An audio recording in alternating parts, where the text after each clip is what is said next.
ইষ্ট প্রসঙ্গ মানে জীবন বৃদ্ধির প্রসঙ্গ, বাঁচা বাড়ার প্রসঙ্গ। এই জীবন বৃদ্ধির প্রসঙ্গ, বাঁচা বাড়ার প্রসঙ্গটা সময়ের পরিপ্রেক্ষিতে আজকে জগৎ সংসারে পরিবর্তিত।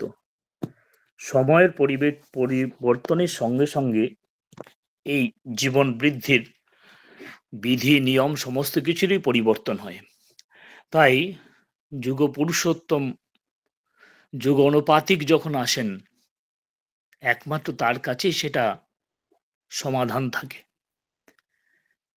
তিনি তখন বলছেন যে পিরিয়ডিক্যাল চেঞ্জের মধ্য দিয়ে, সময়ের পরিবর্তনের সঙ্গে সঙ্গে যিনি আসেন তিনি মোর এন্ড মোর ইফালজান্স নিয়ে পৃথিবীর মধ্যে আবির্ভূত হন।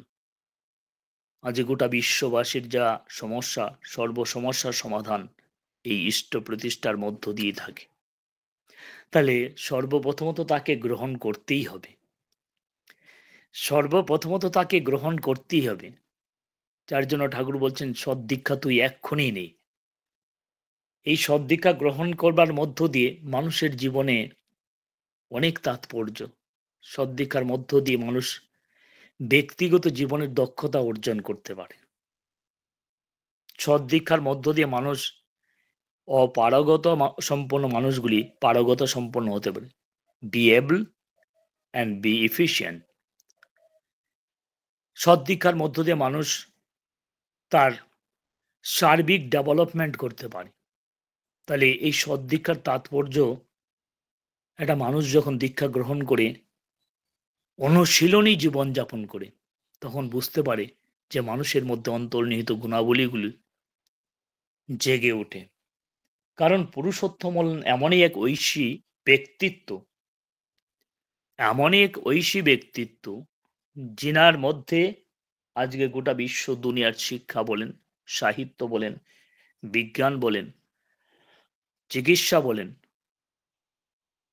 সংসার বলেন, ব্যবসা বলেন, যা যা কিছু আছে সমস্ত দিক এবং সত্তা সংরক্ষণী প্রত্যেকটা দিক যথাযথভাবে আজকে সার্বিকভাবে বিকাশ এবং সেটা চরিত্র নিয়ে প্রস্ফুটিত হয়ে আছে পৃথিবীর মধ্যে। তাই তার দেওয়া সৎমন্ত্রে দীক্ষিত হলে মানুষের আজকে সর্বাঙ্গীন ডেভেলপমেন্ট বা অলরাউন্ড ডেভেলপমেন্ট হতে পারে এবং একটা মানুষের ব্যক্তি জীবনের প্রবৃত্তির নিয়ন্ত্রণ আসতে পারে। তার মধ্যে একটা ব্যালেন্সড লাইফ লিড করবার একটা বাস্তবিক প্রতিচ্ছবি দেখা যেতে পারে। তার জন্যে আবার ঠাকুর বলছেন যে আচার্যকে অনুশীলন করতেন। এই আচার্য অনুশীলনের জীবনযাপনের মধ্য দিয়ে মানুষ জীবন্ত, তাকে একজন জীবন্ত আদর্শকে অনুশীলন করতে হবে। অনুশীলন না করলে আমার জীবনের নিয়ন্ত্রণ বলেন, আমার জীবনের ডেভেলপমেন্ট বলেন, পারগতা বলেন, এটা সম্ভব নয়। তাই ঠাকুর বারবার বলছেন দীক্ষা নিয়ে আজকে আচার্যদেবকে অনুশীলন করতে। এই অনুশীলনের মধ্যে জীবন্ত আদর্শে চলা, বলা, করা প্রতিনিয়ত আমরা সেটা অনুশীলন করতে পারি, প্রতিনিয়ত আমরা সেটা দেখতে পাচ্ছি।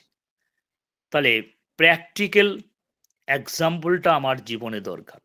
থিওরিটিক্যাল থিসিস থেকে আমি যতটুকু না অর্জন করতে পারি, যতটুকু না আমি পারসিভ করতে পারি, তার থেকেও বেশি জীবন্ত চলনের মধ্য দিয়ে আমার সম্মুখে যদি কোনো জীবন্ত আদর্শ থাকেন, তিনার চলন, তিনার বলা, তিনার করার মধ্য দিয়ে আমার জীবনে একটা পরিবর্তন আসবেই কি আসবে, যদি না আমি তিনার অ্যাডজাস্টমেন্টে থাকি, তিনার সঙ্গে আমি যুক্ত থাকি, তাহলে এটা সম্ভব। এবার সদ্দীক্ষা গ্রহণ করলে ঠাকুর যে কথাগুলি বলছেন সেগুলো কিন্তু আমাকে অবশ্যই পালন করতেই হবে। দীক্ষা নিলেই প্রথমত হচ্ছে নাম ধ্যান করতে হবে। বর্তমান আচার্যদেব কথা বলছেন নাম ধ্যান করতেই হবে। নাম ধ্যানের মধ্য দিয়ে মানুষের মধ্যে অন্তর্নিহিত গুণাবলীগুলি সমস্ত কিছু জেগে ওঠে। মানুষের মধ্যে অসংখ্য সেল আছে, সেলের মধ্যে এনার্জি ক্রিয়েট হয়। মানুষের নার্ভাস সিস্টেম সেনসিটিভ হয়ে যায়, তাহলে মানুষ আজকে প্রেরণায় প্রবুদ্ধ হয়ে ওঠে।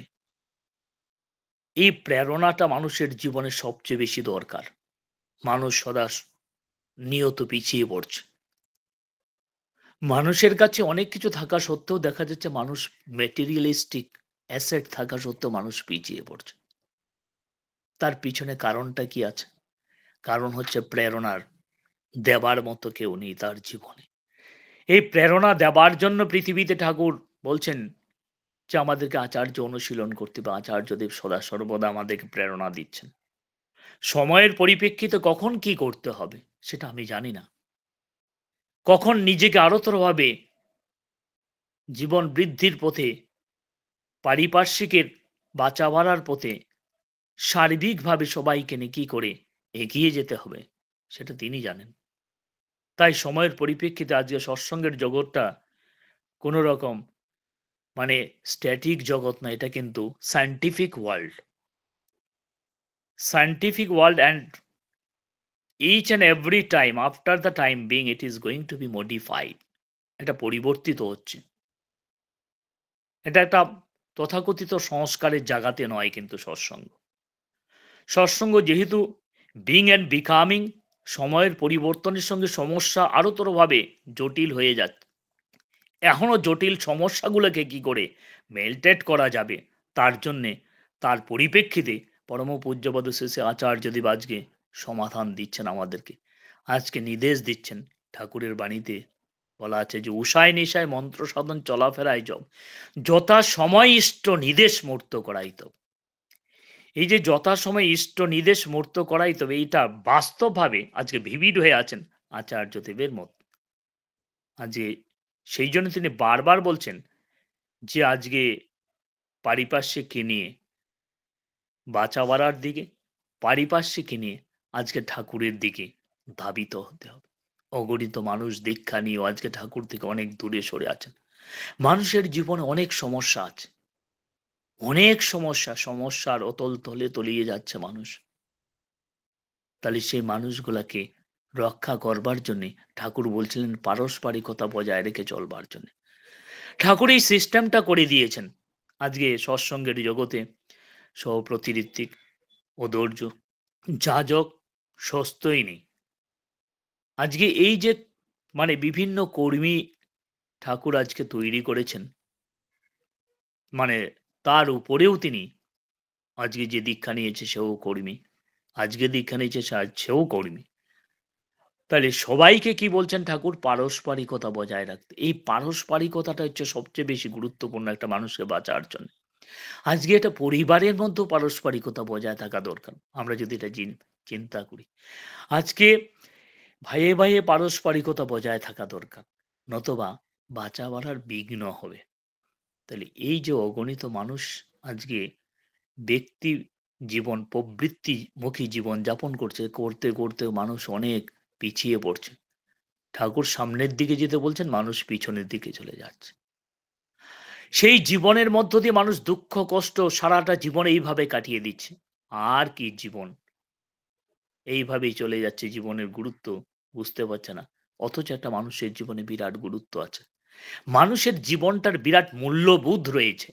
কারণ এই মানুষের জীবন তার একটা ব্যক্তি জীবনের জন্য নয়, তার পরিবারের ২-৪টা মানুষের জন্য নয়।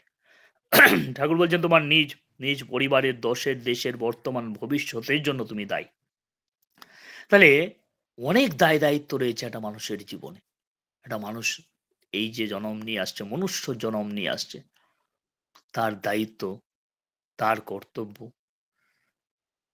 তার ভালোবাসার মধ্য দিয়ে সে কি না করতে পারে ঠাকুর আজকে গোটা বিশ্ব দুনিয়াতে এটাই দেখিয়ে দিয়েছে। এটাই হচ্ছে অনন্ত জীবনের অধিকারী, এটাই হচ্ছে মহাজীবনের অধিকারী। মানুষ সংকুচিত হয়ে যাচ্ছে, ঠাকুর প্রসারিত করতে চাচ্ছেন। সংকুচনেই দুঃখ, প্রসারণেই সুখ। তাহলে এই প্রসারণের জন্য বর্তমান পরিবেশ পরিস্থিতিতে আচার্যদেব ডাক দিয়েছেন, বলছেন ডোর টু ডোর কমিউনিকেশন করতে। এই ডোর টু ডোর কমিউনিকেশন করবার জন্যই কিন্তু আজকে সদা সর্বদা আচার্য কেন্দ্রিক জীবনযাপন করা দরকার। ঠাকুর সত্যানুসরণ বলছেন যে গুরু হতে চেয়েও না, গুরুমুখ হতে চেষ্টা করুন। এই গুরুমুখই কিন্তু জীবের প্রকৃত উদ্ধারকর্তা। আমাকে কিন্তু মানতেই হবে এটা। ঠাকুর যা বলছেন। ঠাকুর যেরকম বলছেন যজন যাজন ইষ্টভৃতি করতে বলছেন। আজকে না করলে দীক্ষাকে আমার মধ্যে আজকে জাগ্রত রাখতে পারবো না। দীক্ষাকে যদি জাগ্রত করতে না পারি, তাহলে আমার ব্যক্তি জীবনে অতল তলে তলিয়ে পড়বে। তাহলে এই যে জীবের প্রকৃত উদ্ধারকর্তা বলা হয়েছে আচার মানে গুরুমুখকে, গুরুমুখী হচ্ছেন আচার্যদেব। তাহলে এক গুরুমুখী কিন্তু গুরুকে আজকে খুশি করার জন্যে, আজকে গুরুর ইচ্ছা পরিপূরণ করবার জন্যে, গুরুর নির্দেশিত যা যা কিছু আছে সবটাই তিনি করছেন। তাহলে আমার ব্যক্তি জীবন দিয়ে যিনি গুরুমুখ, তিনি সদা সর্বদা গুরুর গুণকীর্তন করছেন, গুরুর মনোগত পথে চলছেন। আমাদের জীবনে চলার পথে তিনাকে আজকে আদর্শ স্বরূপ তাকে অনুসরণ করে তাকে অনুশীলনের মধ্য দিয়ে আমার ব্যক্তি জীবনের পথটাকে পরিষ্কার করা দরকার।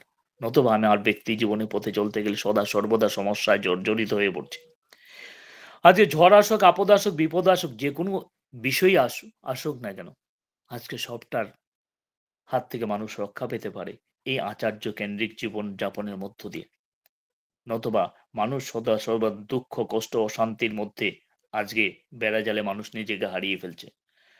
যখন মানুষ গুরুমুখের সংস্পর্শে আসে, এসে তিনাকে অনুশীলনের মধ্য দিয়ে তিনার ইচ্ছাকে পরিপূরণ করবার মধ্য দিয়ে মানুষ যখন চলছে, তখন সেই মানুষটা অটোমেটিক্যালি আজকে ঠাকুরের সঙ্গে যুক্ত হয়ে যাচ্ছেন, কারণ তিনি ঠাকুরের সঙ্গেই যুক্ত করতে চাচ্ছেন আমাদেরকে। আর সেই মানুষগুলো তখন দুঃখ কষ্ট অশান্তি কি মানুষ তখন সেটা আর বুঝেই আসে না। সারাটা জীবন তখন আচার্যের সংস্পর্শে থেকে ঠাকুরের মঙ্গলময় জীবনের স্পর্শ অনুভব করতে পারে, যে জীবনটা মঙ্গলময়। কারণ আজকে আমার গুরুই হচ্ছেন মঙ্গল। তাহলে গুরুর সঙ্গে যুক্ত থাকা মানে আমিও মঙ্গলে থাকবো, আমিও আজকে ভালো থাকবো। ইষ্ট মানেই মঙ্গল, ইষ্ট মানেই হচ্ছেন গুরু। তাহলে ইষ্টের সঙ্গে আমাদেরকে যুক্ত করতে পারেন যিনি, তিনি হচ্ছেন আচার্যদেব। তাহলে আচার্য ইচ্ছা পরিপূরণ করা, ঠাকুরের ইচ্ছা পরিপূরণ করা। আজকে পরিবেশ পরিস্থিতি খুবই মানে কঠিন থেকে কঠিনতম অবস্থার মধ্যে যাচ্ছে। সেই জন্য ঠাকুর আজকে এই যে দীক্ষা দিয়েছেন যজন যাজন ইষ্টভৃতি করতে বলছেন, যজনটা করবার জন্যে আজকে আমাকে নিজেকে সদা সর্বদা আজকে ঠাকুরমুখী জীবনযাপন করতে গেলে নাম ধ্যান করতে হবে, যেরকম প্রার্থনাদি করতে হবে, গ্রন্থাদি পাঠ করতে হবে, সবাই আপনারা জানেন।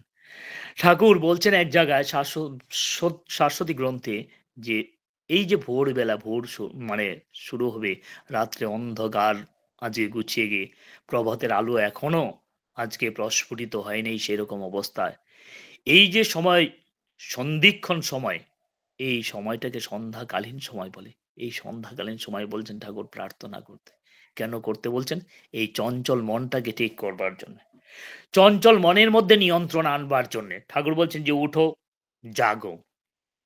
উঠতে বলছেন তিনি, যে শরীরটাকে আজকে এলিয়ে মানে বিছানার মধ্যে না রেখে উঠো, জাগো। বরণীয় যিনি, উঠো জাগো বরণীয় যিনি নিবুদ্ধ হও। নিবুদ্ধ হও মানে তার সঙ্গে যুক্ত হতে বলছেন। এবার কি বললেন? উষা এলো, উষা এলো আজ এই জীবনে নবীন হয়ে, নবীন উদ্যমে অর্ঘ আলোকে উদ্বুদ্ধ করে তুলো তুমি তারই জীবন মন্ত্রে। তাহলে আমাকে উদ্বুদ্ধ করতে বলছেন তিনি, তারই জীবন মন্ত্রে উদ্বুদ্ধ করে তুলতে বলছেন এই উষাকালে। ওঠো, ঠাকুর বলছেন আবার আসন গ্রহণ করো।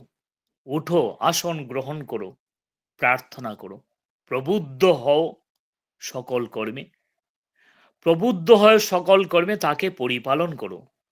সকল কর্মে প্রবুদ্ধ হয়ে তাকে পরিপালন করতে হবে। ঠাকুর বলছেন শান্তি আসুক, সদা আসুক, স্বস্তি আসুক তোমার জীবনে জীবন্ত হয়ে। তাইলে এই একটা বাণীর মধ্য দিয়ে ঠাকুর আজকে আমার জীবনের সমস্ত কিছু বলে দিয়েছেন। তাহলে এটা আমাকে জীবন দিয়ে আজকে পালন করবার চেষ্টা করতে হবে। আর এই পালন করবার চেষ্টার মধ্য দিয়ে কিন্তু আজকে সদা সর্বদা যিনি সেগুলি পালন করে চলছেন, তিনি হচ্ছেন আচার্যদেব। ঠাকুর ওখানে একটা বাণীতে বলছেন, ঈশ্বরানত আচার্য যিনি, যিনি হাতে কলমে করে জেনেছেন, তিনি প্রকৃত আজকে উপদেশটা। তিনি উপদেশ দিতে পারেন, তিনি বিধি, পরমপিতা বিধাতা, আর তিনি হচ্ছেন বিধি। তিনি ইমপ্লিমেন্ট করছেন আজ গোটা বিশ্ব দুনিয়াতে বিধিটাকে। তাহলে তিনি একমাত্র উপদেশটা, উপদেশ একমাত্র তিনিই দিতে পারেন। কারণ সেই উপদেশ হচ্ছে জীবন বৃদ্ধির জন্যে, জীবনের মঙ্গলের জন্যে। তাহলে তিনিই প্রকৃত উপদেশটা। ঠাকুর বলছেন তাকে ভালোবাসো, সবাই সংরক্ষণে, পরিপোষণে, পরিপূরণে। তার উপদেশ চরিত্র, তার উপদেশ চরিত্রে মূর্ত করে তোলো, সার্থক হবে। এখানেও ঠাকুর একটা সার্বিক জীবনের সমস্তটাই বলে দিয়েছেন, কিছুই তিনি বাকি রাখেননি। ঈশ্বরানত আচার্য যিনি, তিনি একমাত্র উপদেষ্টা, আর তিনি আছেন বলে ধর্ম পৃথিবীর মধ্যে আছে। ধর্ম আচরণের উপর নির্ভর করছে। পুঁথি পুস্তকের মধ্যে ধর্ম সারা জীবনেই রয়ে গেল, সেটা পুঁথি পুস্তকের মধ্যেই রয়ে গেল, মন্দির মসজিদের মধ্যেই রয়ে গেল। আজকে ধর্মকে ব্যক্তি জীবনে প্রতিনিয়ত প্রতি মুহূর্তে একটা জীবন্ত অনুভূতির মধ্যে যিনি এনে দিয়েছেন, তিনি হচ্ছেন আচার্য। ঠাকুর বারবার বলছেন যে আচার্য পরম্পরায় চলবার জন্য আমাদেরকে, এই আচার্য পরম্পরায় চলবার মধ্য দিয়ে আজকে ব্যক্তি জীবন, পারিবারিক জীবন, দাম্পত্য জীবনের মধ্যে একটা রিভলিউশন আসছে। ঠাকুরের ইচ্ছা মাফিক আজকে যদি এই জীবনে চলা যায়, ঠাকুর বলছেন যে একটা জীবনই সাবার করে দিবে, একটা জীবনই নাকি সাবার করে দেওয়া যায়। তাহলে এটার জন্য কি করতে হবে? ফার্স্ট চার্ম ইয়োর সেলফ, নিজেকে আজকে আনন্দে রাখতে হবে। কারণ সত্তা সচিত আনন্দময়, সচ্চিত এবং আনন্দ। অস্তিত্বকে আজকে জাগরিত করতে হবে। ওঠো, জাগো, অস্তিত্বকে জাগরিত করতে হবে। তোমার অস্তিত্বকে যদি জাগাতে পারো, তুমি তোমার পারিপার্শ্বিক অস্তিত্বকে জাগাতে পারবে। পারিপার্শ্বিক অস্তিত্বের মধ্যেও তুমি আনন্দের ছিটাফোটা তখন ছড়িয়ে দিতে পারবে। At first, charm myself if I want to charm other people in the world. তাহলে তখনই সেটা সম্ভব। তাছাড়া শুধু কথা, তাত্ত্বিক কথার মধ্য দিয়ে কিছুতেই সম্ভব নয়। ক্লিয়ার ইওর হার্ট, সর্বপ্রথম আমার হৃদয়টাকে পরিষ্কার করতে হবে। Then you can perceive everything, তুমি সবকিছুই পারসিভ করতে পারি। Clear your heart, my shadow will fall at you. যদি তোমার হার্টটাকে ক্লিয়ার করতে পারো, কাম, ক্রোধ, লোভ, মোহ, আজকে মদ মাশ্চর্য অনেক কিছু আছে, ক্লিয়ার ইওর হার্ট, এদেরকে নিয়ন্ত্রণের মধ্য দিয়ে তোমার হার্টকে ক্লিয়ার করো। Then my shadow will be fall at you, আমার শ্যাডোটা তোমার মধ্যেই তখন প্রতিফলিত হবে। Love the true, then you can record my shape or my shadow, আমার শ্যাডোটা তোমার মধ্যেই তখন বাস্তবায়িত হবে। ঠাকুরই কথাটা বলছেন। তো লাভ করতে থাকে, ভালোবাসতে হবে। ভালোবাসাটা কোনো তাত্ত্বিক ভালোবাসা, জাগতিক ভালোবাসা নয়, কর্মের মধ্য দিয়ে ভালোবাসা। এই উঠো জাগো এর মধ্য দিয়ে ভালোবাসা, উঠতে হবে, নাম ধ্যান করতে হবে, প্রার্থনা দিয়ে করতে হবে, যজন যাজন ইষ্টপ্রীতি করতে হবে। মানুষের কষ্টে অর্জিত যে অর্থ, সেটা অর্ঘ্য স্বরূপ তার শ্রীচরণে, প্রভাতে কর্মারম্ভের পূর্বে তার শ্রীচরণে যখন নিবেদন করা যায়, তখন ওই মুহূর্তে ঠাকুরের সঙ্গে আমার যোগাযোগ হয়। গোটা বিশ্ববাসীর মানুষের যোগাযোগ এই ঈশ্বরের সঙ্গে মানুষের আজকে এই অনুভূতি নেই যে ঈশ্বর আকাশে বাতাসে আছেন। আজকে আমি আমার ব্যক্তি জীবন দিয়ে এটা ফিল করি যে সকালবেলা তেনার সঙ্গে আমার যোগাযোগ হয়। আমার ইষ্টবৃত্তি যদি তিনি গ্রহণ না করেন, তাহলে আমি কি করে মঙ্গলে আছি? প্রতিনিয়ত প্রতিদিন প্রত্যেকের বাড়িতে পরম প্রেমময় শ্রী ঠাকুর আজকে বিরাজমান থাকেন। সকালবেলা ব্রাহ্ম মুহূর্তে নাম ধ্যানের মধ্য দিয়ে যেনারা ইষ্টভৃতি নিবেদন করেন, তিনি প্রত্যেকের বাড়িতেই ইষ্টভৃতি গ্রহণ করেন। তাহলে জীবন্ত ঠাকুর, আজকে ঠাকুর নেই এই কথাটা বলা যাবে। ঠাকুর এই মুহূর্তেও জীবন্ত অবস্থার মধ্যে আছেন পৃথিবীতে। প্রত্যেকের সঙ্গে ঠাকুরের দেখা হয় সেই ব্রাহ্ম মুহূর্তে। যার জন্য ঠাকুর বলছেন যে দীক্ষা নিলে জানিস মনে ইষ্টভৃতি করতে হয়। আজকে ইষ্টভৃতি যে কর্মযোগ্য, জীবনযোগ্য, আমার জীবনটাকে রক্ষা করবার জন্য, প্রোটেকশন দেওয়ার জন্য আজকে আমি এই যজ্ঞ করছি, সবটাই কিন্তু আমার জন্যই করছি। যাই হোক, আমার সময় শেষ হতে চলছে। আরেকটা কথা বলেই শেষ করব। যে কালকে ব্যক্তিগতভাবে এই যাজন পরিক্রমাতে গিয়ে মানে যেটা বলছেন ডোর টু ডোর কমিউনিকেশন, তাতে একটা বাড়িতে গিয়েছিলাম। অনেকদিন পরে গেলাম, ১ বছর পরে। গিয়ে দেখলাম বাড়ির পরিবেশ খুব কঠিন অবস্থা, খুবই কঠিন। যে ওই বাড়ির মা তখন বলল যে, "তুমি আসছো, আসো।" গেলাম, গিয়ে বসলাম। বসার সঙ্গে তিনি কাঁদতে শুরু করলেন। আমি বললাম, "কি হয়েছে?" বললেন, "আমার ছোট ছেলের মানে বউয়ের বাচ্চা হয়েছে। ২ টা যমজ বাচ্চা হয়েছে। ১০ দিন যাবার পরে একটা বাচ্চা চলে গেল। আরেকটা বাচ্চা ১৪ দিনের মধ্যে নার্সিং হোম থেকে বাড়িতে এসেছে। আসার পরে তারপরেও আবার তার সিআরপি ম্যাক্সিমাম রেজ করেছে এবং এইটার মধ্য দিয়ে তার হার্টে এফেক্ট হচ্ছে। আবার সেই নার্সিং হোম বাড়ি এগুলা করছে। এইগুলার মধ্য দিয়ে প্রতিনিয়ত আছি।